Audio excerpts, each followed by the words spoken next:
Happy 80th birthday, Disney. Happy birthday to you.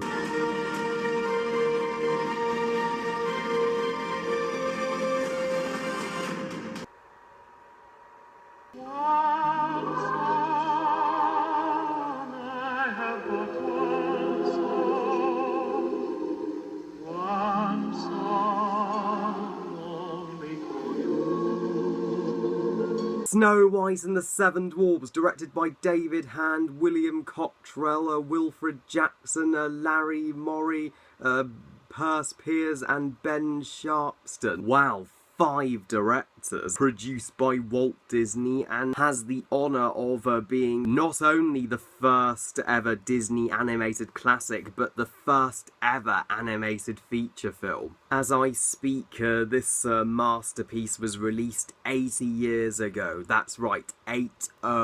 So for its 80th anniversary, what better time to review it and talk about it? So, Snow White and the Seven Dwarfs tells the classic fairy tale of when the magic mirror claims and hails Snow White, the fairest in the land. Her cruel stepmother, the Queen, is pissed and orders her huntsman to murder Snow White, but he doesn't have the heart to do it, so he lets her live, and she finds the dwarf's cottage, and she comes into their lives and makes them so much happier.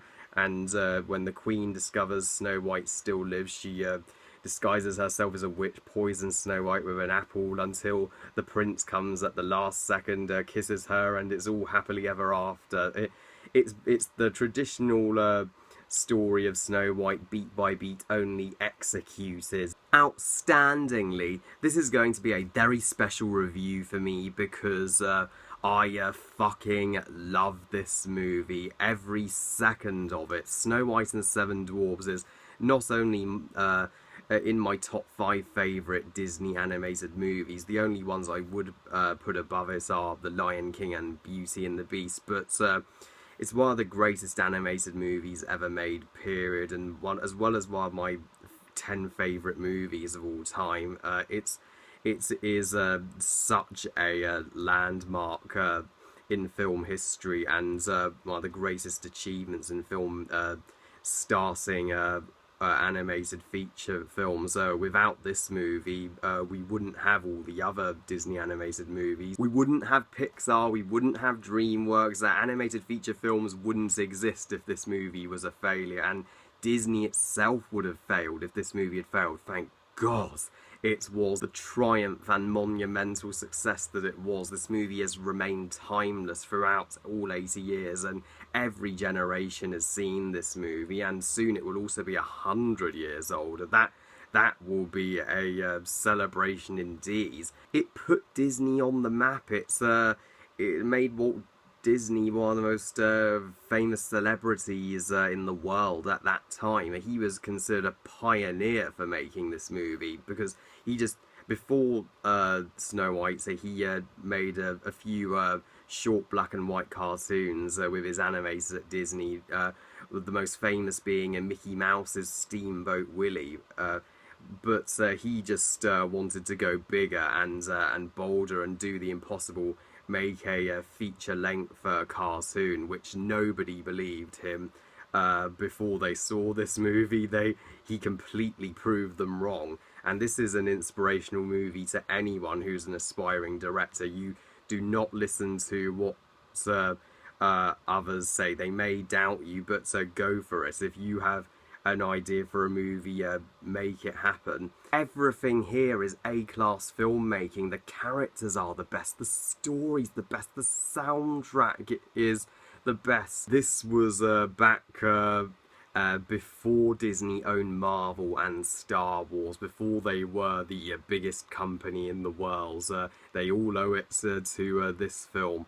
And as for the characters, they're awesome, all of them. The funny thing about this movie is that it includes the first Disney princess, first Disney prince, first Disney sidekicks, and first Disney villain, which would obviously continue in all the later Disney movies. It started that trend.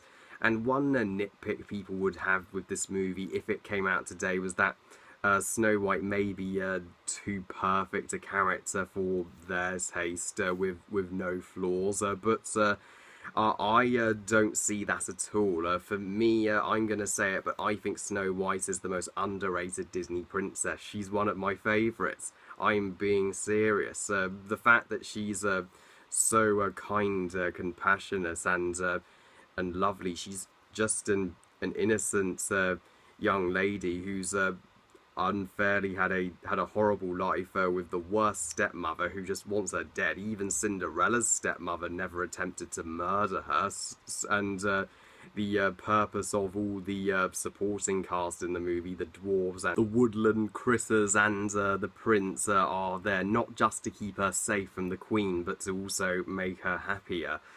Yeah, and Snow White does more great things than people give her credit for. She comes into the dwarves' lives, and at first they're really untidy and have bad habits, but she completely fixes that, and adds so much more joy into their lives. And the dwarves themselves are all marvellous. Unlike the dwarves in The Hobbit, you can actually tell them apart due to their distinct personalities, their personality being their name: Doc, happy, dopey, grumpy, sleepy, bashful, and happy.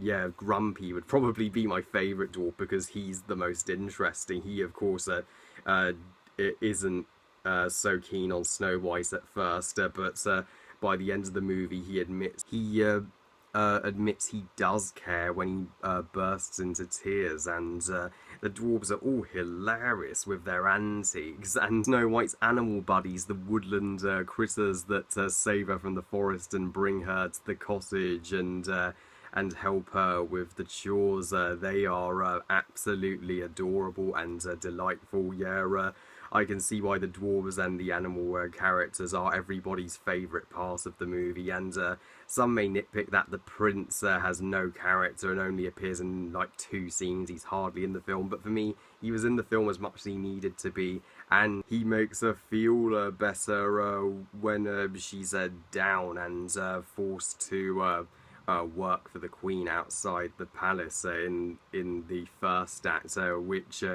which is a great act of kindness, and he saves her life too. So he does heroic things that a prince should do, and the queen. My God, the queen is an underrated Disney villain. She's one of my absolute favourites. She puts most Disney villains to shame. I can't believe Doug Walker considers her boring.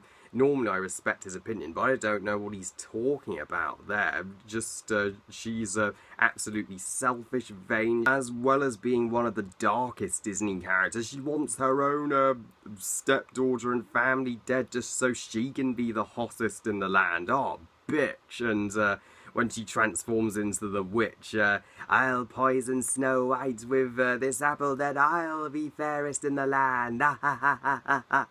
Oh my God, that will traumatise the fuck out of kids and parents everywhere. And like I said, what really impressed me was how well this movie executed the original story of Snow White. So it's far and away the best Snow White movie ever made. All the other Snow White movies suck. This is the only great one. You can tell Walt Disney clearly had an appreciation for that story, and if this movie had been done in live action, I don't think it would have been as good. Which leads us to the animation to precisely describe how wonderful the animation is. I'm speechless by how good the animation is. 80 years later, nothing looks dated here. It looks way better than most animation today. This was back when, in the days of traditional classic hand-drawn animation, my absolute favourite style. Had this movie been made today, it would have been all CGI shit, but thank God it was done right. The soundtrack, wow, is one of the greatest soundtracks that Disney have ever created. I have had these songs embedded in my head. One song, I have but one song, is the theme that plays throughout the movie, and of course is the main love song between the Prince and Snow White. It's the very first Disney love song, and it's so beautiful, and Smile and the song is really uplifting and jolly when Snow White's been saved by the critters, and of course one of my favourites, Just Whistle While You Work. I sing that whenever I do my chores. Just whistle while you work. And of course the Dwarf songs, we dig, dig, dig, dig, dig, dig, dig, and hi ho, it's home from work we go. I used to sing my own version of that when coming home from school as a kid. Hi ho, it's home from school I go. And one of the all-time classics, someday my prince will come. Yeah, all of the songs here belong in the library of classic Disney songs. You know what else this movie gave us in terms of what Disney is well known for? How fucking dark it is. This movie ain't all sunshine and rainbows, despite being marketed that way. Oh no. It embraces the dark, mature tone of the original fairy tale and doesn't shy away from that, so which I'm so thankful it didn't. And the mirror himself is intimidating with his big booming voice, and the forest scene is the stuff of nightmares. Obviously the moment that particularly gets us all is when the Queen disguised as the witch offers Snow White the poisoned apple, which of course leads to Snow White's doom. Yeah, let that be a lesson to you kids. Never trust old ladies who show up to your front door with offering free food. And how the Queen gets her comeuppance is actually one of the most horrific, traumatizing deaths in Disney history. Yeah, she literally is about to crush the 7 dwarves with a big boulder, but then a patch of lightning, just by a stroke of luck, happens to strike her and she falls off the edge with a Wilhelm scream, and the boulder crushes her, and then the 2 vultures that followed her go down to basically devour her remains. I'm like, holy shit, Walt Disney is such a masterful storyteller because he wasn't afraid to scare the kids. That's what Disney movies completely lack nowadays. They don't have the edge anymore as they did back then. And towards the end, where we all think Snow White is dead, and even Grumpy can't help but let it all out and break down, is up there with Mufasa's death as the moment in Disney that makes me cry most of all. And people will also nitpick the happy ending where the prince just magically shows up, kisses her, and everyone's happy. But that's exactly what we want. That's why I always defend happy endings. I think they are much stronger than sad endings, simply because they're more fulfilling and more satisfying. Would we really have wanted the movie to have ended with Snow White dead and everybody depressed? I didn't think so. I was under the impression that there are no flaws with this movie, and it's true. There is nothing wrong with Snow White and the 7 Dwarfs. I can't think how anybody could possibly criticise or find anything wrong with this film. So Snow White and the 7 Dwarfs is a complete masterpiece. The first and still one of the best Disney movies of them all. And also, special thanks to Walt Disney. He's the man. One could only imagine what a privilege it must have been to have been invited to the premiere of this movie. I mean, Walt Disney wasn't sure whether this movie was going to work, but once the audience saw it, they laughed, cried, and by the end erupted with applause. Walt Disney knew that in that moment he had done it. This is more than a movie. This was a global event that completely wowed the world at that time, and it still wows me today. And if you haven't seen it by now, what?